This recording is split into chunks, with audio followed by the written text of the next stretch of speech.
Media Cina terkejut dengan Patrick Kluivert, yang memanggil pemain naturalisasi Belanda berusia 35 tahun ke timnas Indonesia. Yang paling mengejutkan dari ketujuh wajah baru adalah striker berusia 35 tahun, Stefano Lillipali, tulis media Cina Titan dikutip dari tv1news.com. Namun agak mengejutkan bahwa Lillipali sekali lagi berhasil merebut hati Kluivert setelah hampir 2 tahun, katanya. Media Cina itu pun menyoroti soal jumlah pemain naturalisasi yang bergabung dengan timnas Indonesia saat ini. Perlu diketahui, dari 32 pemain yang ada di timnas Indonesia, terdapat 19 pemain yang merupakan pemain hasil naturalisasi, tulis media Cina Titan. Pelatih Harimau Malaya Peter Ceklamovski mengecam keras para pengkritik timnas Malaysia. Khususnya, ia mengecam komentar yang dilontarkan mantan bek legendaris sebagai hal yang tidak berdasar. Juru taktik asal Australia itu kemudian mempertanyakan motif di balik kritikan tersebut. Selain itu, Ceklamovski juga mengaku kecewa bahwa seseorang yang pernah mewakili negara tersebut, Malaysia, justru kini berusaha menjatuhkan. Saya tidak mengerti, kata Ceklamovski dalam konferensi pers Senin 19 Mei, mengapa ada yang mencoba menyerang tim nasional. Orang-orang kita sendiri yang justru mencoba menjatuhkan kita. Anda menyebutkan artikel atau wawancara kemarin.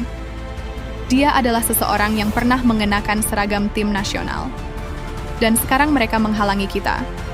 Mungkin itu sebabnya sepak bola Malaysia berada di tempatnya saat ini, terpuruk.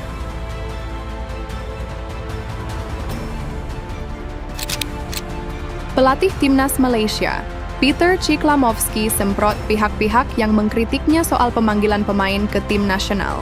Sebanyak 38 pemain dipanggil Peter Ceklamovski untuk mengikuti pemusatan latihan timnas Malaysia sebagai persiapan kualifikasi Piala Asia 2027. Saya tidak bisa memanggil 100 pemain ke timnas Malaysia, kata Peter Ceklamovski seperti dikutip dari New Straits Times. Saya punya daftar 100 pemain di tangan saya, dan saya juga ingin mengembangkan bakat mereka.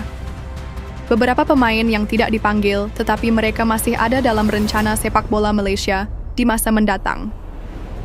Saya harap mereka tetap bersikap positif, terus meningkatkan diri, dan siap dipilih untuk tahap selanjutnya.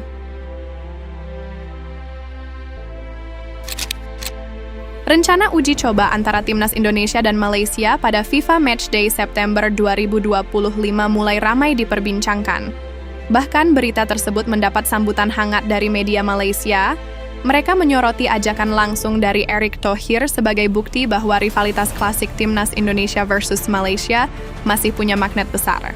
Media Malaysia, Football 5 Star, menyebut Erick Thohir rindu ingin menonton laga antara timnas Indonesia versus Malaysia. Erick Thohir kangen tonton timnas Indonesia versus Malaysia, tulis Football 5 Star sebagai judul artikelnya. Ketum PSSI, Erick Thohir tak memungkiri potensi laga uji coba antara timnas Indonesia versus Malaysia. PSSI, kata dia, telah mengirimkan surat undangan uji coba internasional resmi ke negara jiran tersebut, kata media Malaysia dikutip dari tv1news.com.